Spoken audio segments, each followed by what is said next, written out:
สีหอมยามแรงกำลังว่าสิออกไปหลินท่องแฮมอัมรีเด้อช่วงนี้ไปแต่บนตึกสูงๆนะช่วงนี้นะเนาะ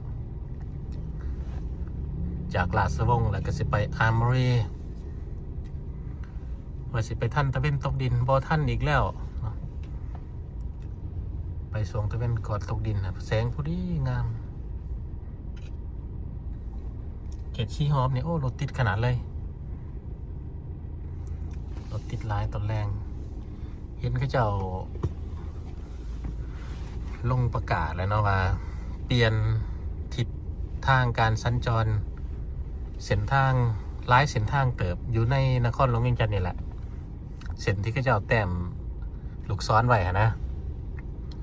เส้นแคมของเนาะสามารถขึ้นลงได้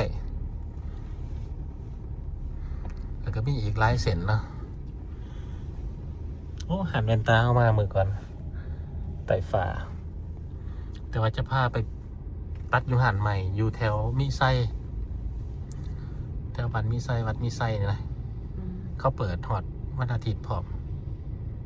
เปิดหอด6:30ตอนแรกคนนะกับโบแพงนะมีแต่ประมาณ800,000ปลาย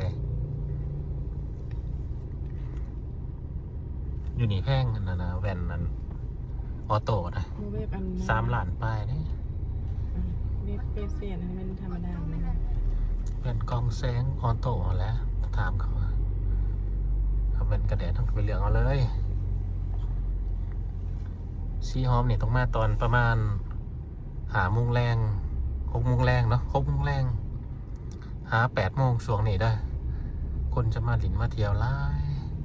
มากินอาหารมาทางรอหลินได้ห้องแฮมบนเฮาสิมานี่นะสิขึ้นไปสันดาดฟ้าเนาะโอ้รถร้ายแต่เป็นตะกอกันแต่นี่เนี่ยท้ายทั้งขางนี่ด้วยเห็นปะโอ้เต็มจออันนี้เห็นมาปะเนี่ยเห็นปะรถร้ายแห้งเนาะเนี่ยรู้สึกว่ายุ่งเหยิงได้มีการก่อสร้างพร้อมอยู่ในโบว่าเสียดยังแปลงทางบะทมอันนี้ที่เอาคู่กลางทางออกกันปะแล้วก็เสียดอันน่ะทางวงเวียนมีทางวงเวียนพร้อมเนี่ยเขาเข้ามาลัดมันหนีเลยมาได้เนาะคอยคิดว่ามาบ่ได้วัดแล้วมารีนี่มีคนมา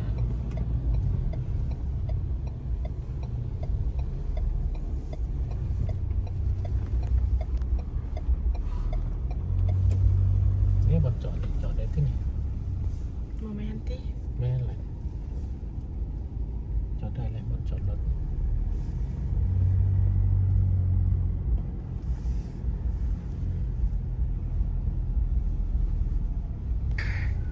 มาฮอดแล้วโรงแรมอัมรีเขามาด้านในเนาะเพราะว่าช่วงนี้กะใกล้กับเทศกาลกุดจีนกะมีการตกแต่งเกี่ยวกับวันกุดจีนอยู่ที่ด้านในก็ยาวกำลังเกียมเลยนี่อันนี้สัน3มีสระลอยน้ำนี่โอ้เดบีลงอาบน้ำได้เนี่ยเดบีลงลอยได้เลยนี่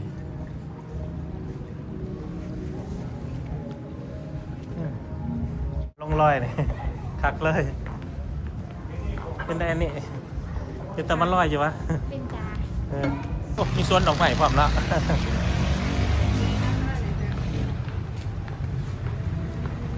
เห็นดีเนาะพูดนะแนมลงไปเห็นรถเทนล่างหลายๆคนเห็นตลาดกลางคืนเลยโอ้นี่วันก็อยากเห็นเทศกาลอาหารท่านผู้ชมท่านใดไผยังบ่ท่านเคยขึ้นมาอยู่ที่โรงแรมอัมรีเนาะอันนี้คือวิวมุมสูงที่เฮาถ่ายลงไปก็สามารถแนมเห็นตลาดกลางคืนอยู่ที่ด้านลุ่มได้บนลงไปชายหาดบ่บนลงไปชายหาดโอ้พูดบนลงชายหาดนะยังอยู่เทิงบ่ได้พุ่นบนก็จะไต่ไฟเป็นแถวไปพุ่นน่ะบนเอาไปสุดก่อนนะเบนหนาลงไปเล่น อันนี้คือบริเวณทางออกไปที่ด้านนอกเนาะบนที่เป็นระเบียงก็มีแขกคนที่มาพักอยุ่โรงแรมนี่แหละก็จะออกมานั่งชมวิวจิบเบียร์จิบไวน์โอ้นะอยู่สันเทิงของโรงแรมอาร์มารีด้วยนี่นะโอ้พักได้เลยอันเลยโอ้มีจดหมายมานี่โคตรรักหนึ่งบอกจดหมายมานี่โคตรจะเป็นต้องกินไปแล้วเด้อพาเบิ่งตลาดกลางคืนโอ้โหตลาดกลางคืนสูงดีไว้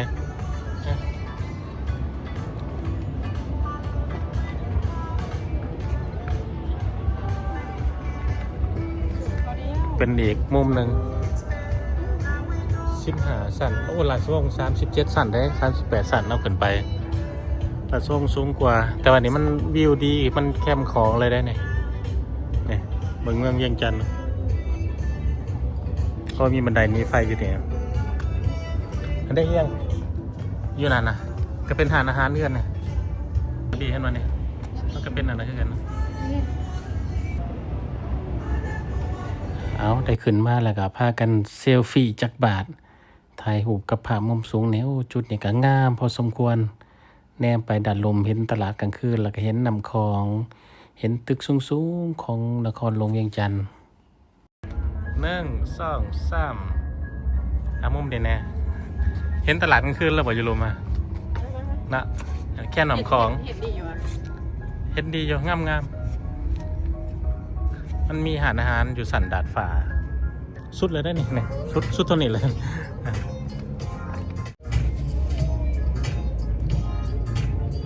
ได้แล้วอยู่จุดนี้ก็เจ้าก็เปิดเพลงค่อนข้างว่าดังพอสมควรเนาะท่านผู้ชมกับบางเทื่อก็สิได้ตัดเพลงออกไปตอนนี้กำลังชมบรรยากาศงามๆแล้วก็สั่งอีหยังมากินจักเล็กจักหน่อยเนาะคือบรรยากาศแถวด้านหลังที่เราเห็นก็คือด้านในที่เรานั่งก็คือด้านนอกของสันดาดฟ้า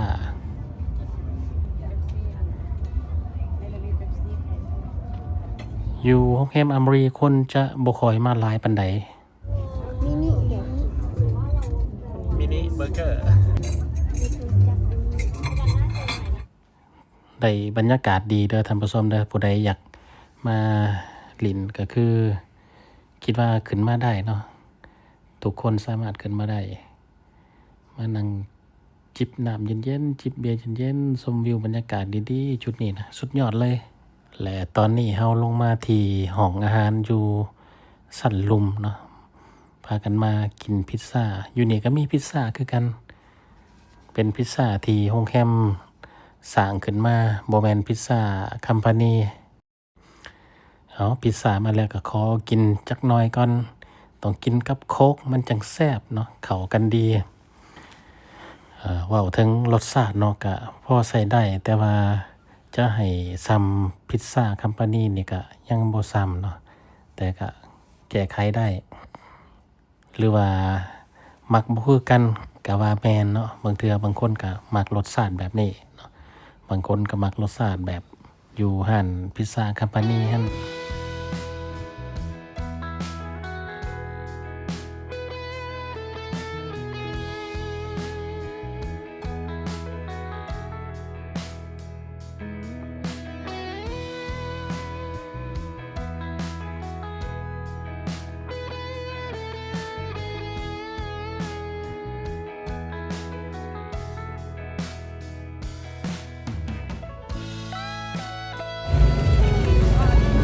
รักยังไปเลย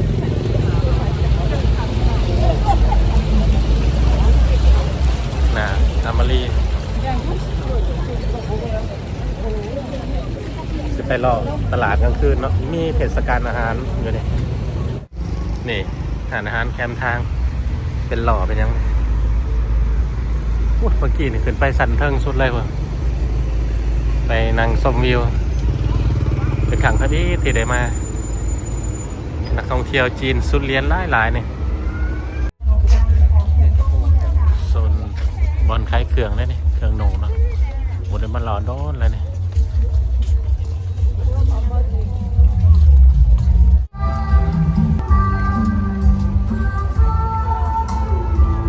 เทศกาลอาหารลาว2026จุดนี้เป็นจุดแจ้งเกิดได้นี่นะ เคยมาถ่ายตั้งแต่ตอนเห็น YouTube ทมิดคลิปนั้นดังเลยนะคนเมืองหลาย คนหูจักเทอรี่กันอยู่นี่แหละเนาะแต่มื้อนี้มาหลอกกลางคืน โอ้เบียร์ลาวเบียร์ลาว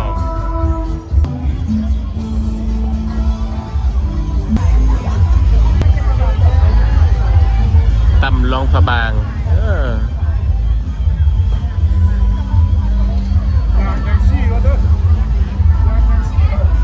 ไปขายปีกายเนาะเขาจะเอามาขายเครื่อง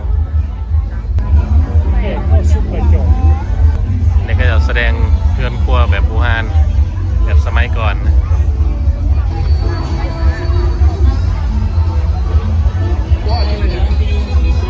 เอาแรงฟืน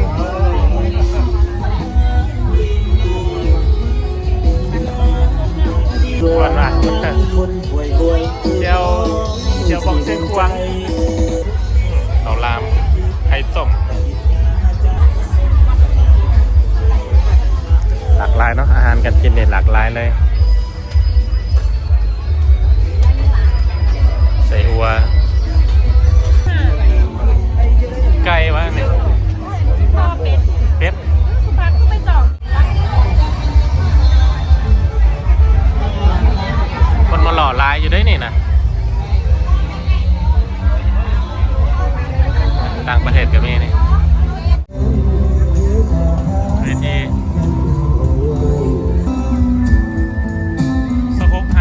26/30เนาะงานนี่เจ้าเห็ดไปเวทีบอลชมการแสดงเนาะแต่ว่าการแสดงก็เจ้าเศร้าแสดงแล้วเมื่อกี้นี่ต่างประเทศก็มาเบิ่งเลยตอนไปโสมดักจึงโอ้เป็นแบบซ่าได้นี่นี่โสมอันนี้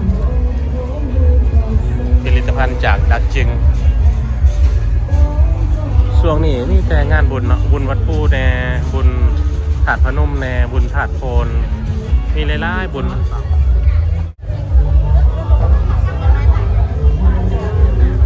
อาหารแถวนี้คนหุ่มดีไหมประเภทแนวทอดหัวมีอย่างต่างๆเนาะเนี่ยคล้ายน้ำ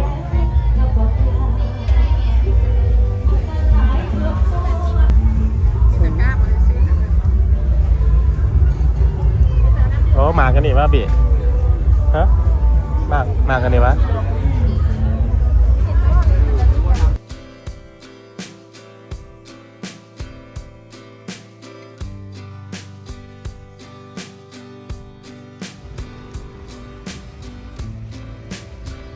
ทำผู้ชมคลิปนี้กับชิพาเบิ้งสำเนียงก่อนนะไปพบกันใหม่คลิปวิดีโอหน้าเนาะ